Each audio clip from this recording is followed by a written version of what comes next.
Feel good. Came out with a win on Saturday, so I'm feeling good going into this week. Have a headache? Nope. Have you ever had a concussion before? Probably about 5 years ago in high school. It's been a long time. So Does this feel like that one? no. Like Scott said, every concussion's a little bit different. The one I had in high school was a little more, felt a little dizzy, sensitive to light, whereas this time I didn't have the same symptoms. So that was kind of the situation I had where I took the hit and then didn't really have the headache symptom till later. So it was completely different. A main criticism of concussions and all the concussion scare today is that athletes are trying to be too tough. Athletes are saying, no, I'm fine, I can go back in. You reported apparently a headache and ringing in your ears. What does that mean? Does that mean that you are afraid of concussions? Does that mean you were just simply answering questions? How would you characterize that? I'm not afraid of concussions. I signed up for football. I wear a helmet for a reason, and so I know what I'm getting myself into when I play football. Yeah, I've had a concussion before, and I happened to get one on Saturday, but I'm tough. I'd run through a brick wall for my team. Obviously, I don't want to come out of the game. It killed me to sit there in the second half and watch from the sideline. That's the kind of thing you have to deal with when you're an athlete, and that's when the guys don't report stuff, is because you're in your spot and you don't want to get it taken away. So when they kept asking me, and then the symptoms that came up, I told them, and then they followed the protocol and then took me out and then tested me. So regarding the concussion protocol, they followed everything when it happened. It looked like you had, coming out of halftime, it looked like you almost had tears in your eyes. It kills me. Like I said, I'd run through a brick wall for my team, and I felt like after I did the test at halftime that I felt like I was good enough to go out and play, and I was able to go out and compete, but they told me I wasn't going to be able to play, and that kills me just because I care so much about the team, and that was a big game for us. Do you regret that decision now? Do you regret the answers, being truthful, saying I have a headache? Do you regret that? Or? They're being careful, and they care about my safety first, and so, I'm going to roll with that, even though I didn't agree with it at the time at all. And so I have to understand that they're doing their job, and I got to follow that. Baker, did you feel like anything was wrong right after the hit, or did you not feel anything until halftime? Just felt like I got my bell rung. It's football. Sometimes you get a good hit, and your head rings a little bit, but it's just stuff happens, and then the headache didn't come till later, so that's when it all came about. Is there any question in your mind that you're concerned about regressing and not being able to play, or how do you feel about it? No, I feel like I've been progressing pretty good so far. Like Scott said, I've followed the protocol. I did the test at halftime and then after the game, but you're going to fail the concussion protocol test when you have a symptom like a headache. That's just the rules, and that's how it goes. But haven't had a headache since Saturday, so I feel like I'm progressing just perfect. You've seen some of this research and even movies about what can happen 30 years into the future. Do you even think about that stuff when you see pros that aren't getting along? No, I feel like if you're going to go out and play scared, that's how you really get hurt. You can't go out there timid. You got to go out there and just play like you normally do. So no change in your style of play that's going to affect anything, you think? Nope. It wasn't like I got hit on a tackle where I should have slid. It was a guy that kind of turned me around, and then I got hit on the way down. It's not like it was my style of play that got me injured. It was just a freaky hit. Baker, do you remember every play that you played after the hit? Mm-hmm. I remember everything, and that's one of the things that they were asking me on the sidelines. They asked me if I had any trouble remembering or going through my process as a quarterback, and I didn't have any trouble, which is why I stayed in the game. Baker, did it bother you being out, on the field, just in terms of your headache in the second half? Because a lot of times they say that noises and lights and those things can. No, and that's one of the things where I didn't think I had a concussion at the time because I didn't have the same symptoms I had 5 years ago when I first had my concussion. And so I was out there, I felt normal, and I was out there celebrating with the guys when we got the victory. I was in there along for the ride with them. I felt normal. When Scott said you were done, did you try to talk your way into changing his mind? You can imagine so, yeah. Did you appeal to Coach Stoops? No, by that time everybody was out in the field warming up. I was still in the training room talking to the doctors and the trainers. So they took your helmet at that point? Yeah.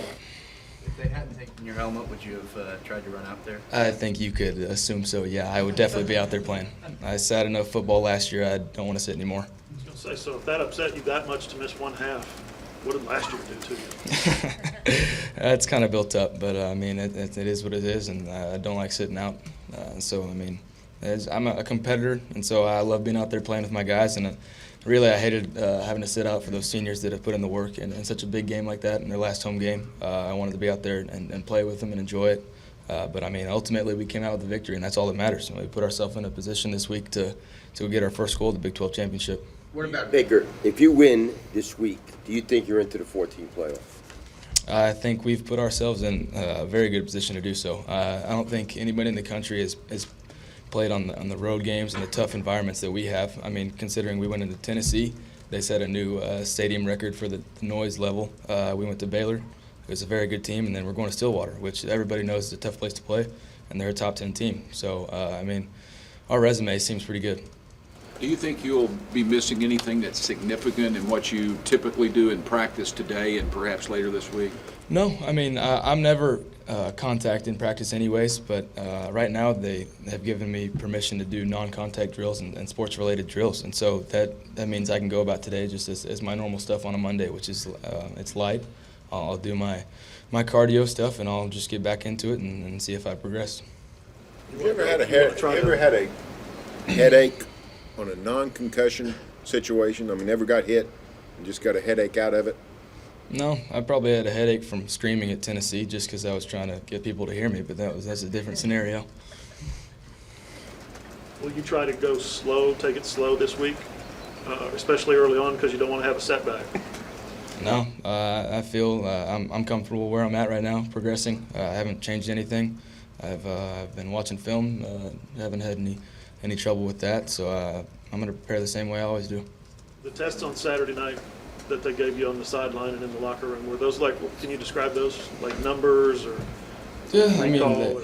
mean, they do the motion test where they follow your eyes and see if you're kind of loopy or you're all there. They do balance stuff, but really, ultimately, it came down to the symptoms of a concussion and the headache. So, and that's why I was so mad at the time, because a headache only lasts for a little bit, and I passed those tests at the time. But I mean, they did their job and they did it correctly. When did the headache go away? Shortly after halftime. And so that's why it was pretty tough for me to sit out there and feel like I was fine. But, I mean, it is what it is. Did you take aspirin or anything, or did you Tylenol. I mean, just normal stuff. Nothing special. Do you regret telling them that you had a headache? No. I mean, you see the stuff nowadays. You have to follow the protocol. And obviously I would have liked to have played. I said that. But I have to tell them when something's wrong. I mean, there's stuff here and there, nicks and bruises, where you're going to hide it, where it's not something serious and you don't need people to worry about it. But stuff like that's pretty serious nowadays. And so when they ask about it and they're trying to take care of you, you got to let them. You haven't mentioned Heisman, but oh, by the way, you're one of the top Heisman candidates. That thought had to go through your mind. No, honestly, it wasn't. My thought at the time was Big 12 championship, and that was our goal. And we were playing a good team, and that's why I hated sitting out. It's a big situation for us, and came out with the victory, and that's why I was so happy at the end. I mean, just one step closer to our goal. You guys were in pretty good shape at halftime, 23-7. The game got more and more dicey the deeper it got. How difficult, you talk about the difficulty of being on the sideline at the start of the half, but when the game got really tense there at the end, how were your emotions changing as the game got tighter? No, I mean, I was just trying to help out the offense, just trying to get them to execute and focus in. And, I mean, obviously everybody's kind of banged up front. I mean, you have your bumps and bruises late in the season, and our backs obviously were injured a little bit. But, I mean, just trying to get them to settle in and go execute. It's not like Trevor hasn't played before. I mean, that's the Sugar Bowl MVP. He has a lot of game experience. We should be able to go out and execute when he's in. And, I mean, he knows that. He'll say that too. And so, I mean, it's just kind of ultimately that comes down to we just need to be able to move the ball with whoever's in, whatever position, if somebody's substituting, and then need to be able to succeed. Last year against TCU, you were able to, quote unquote, help out the offense in a different way. Were you trying to get involved in some of that as well this year? Not as much. I mean, it's been 2 years. Stuff has changed. I mean, just trying to help out the offense, really. What's your take on OSU defensively? Defensively, they're talented. I mean, it's a solid group. I mean, they're a one-loss team that's been playing pretty well, and they play very well at home. And so we got to be keyed into that. We need to start fast, but up front, I mean, obviously they have Ogba. That's their go-to guy. He's a great pass rusher, but I mean, I believe in our guys too. And so it's not something I haven't seen before. We go up against our guys every day in practice, so we'll be prepared going into it. But I mean, they're a talented team, just like any other Big 12 team we played so far. When you face a pass rusher like him, do you keep a tendency to keep an eye on him, like he's on the left side, you're kind of watching where he is, or do you play normal? You got a game plan for guys like that because I mean those are game changers, and there's stuff here and there that you can do where you can send a running back to chip block or something like that, or slide a protection this way, and try to eliminate when they can change the game, and then just be keyed in on big down situations like 3rd and long, or if a situation like that where they know they're going to go to him to make a play. Just got to be keyed in to where he's at.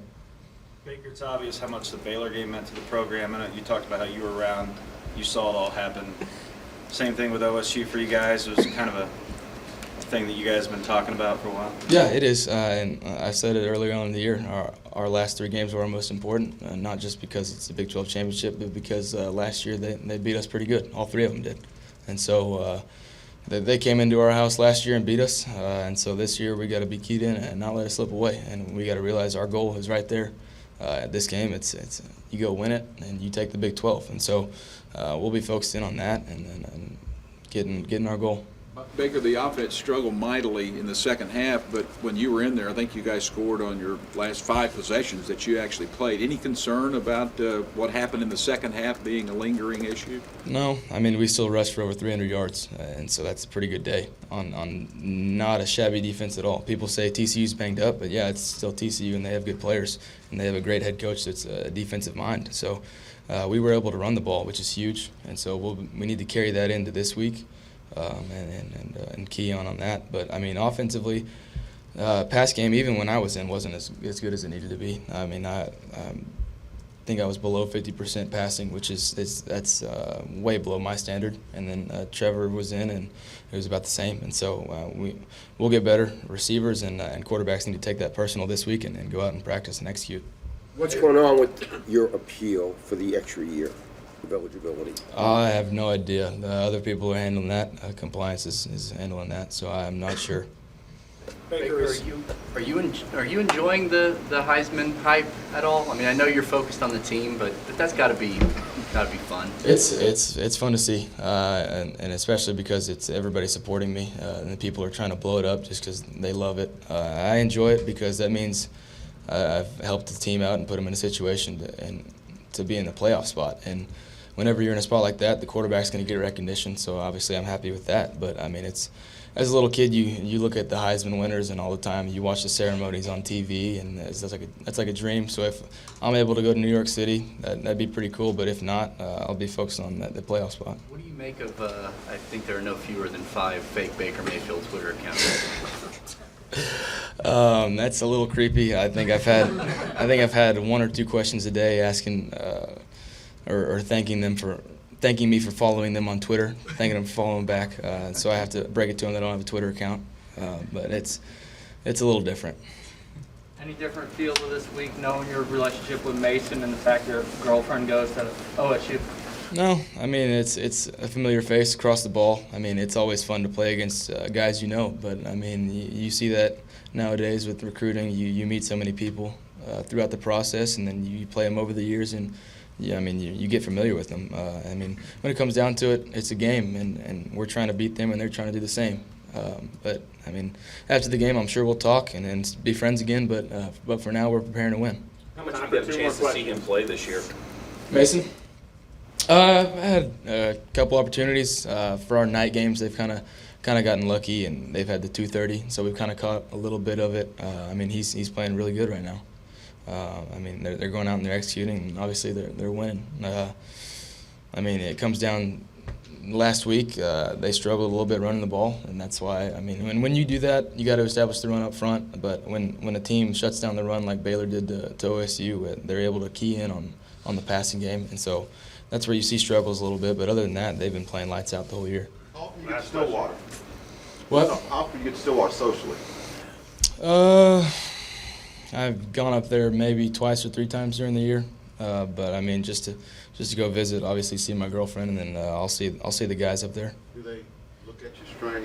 Any people like, hey, that's the OU quarterback? Do a double take, as in, why are you here? Get out of my town, kind of thing. But no, it's different, but it's fun.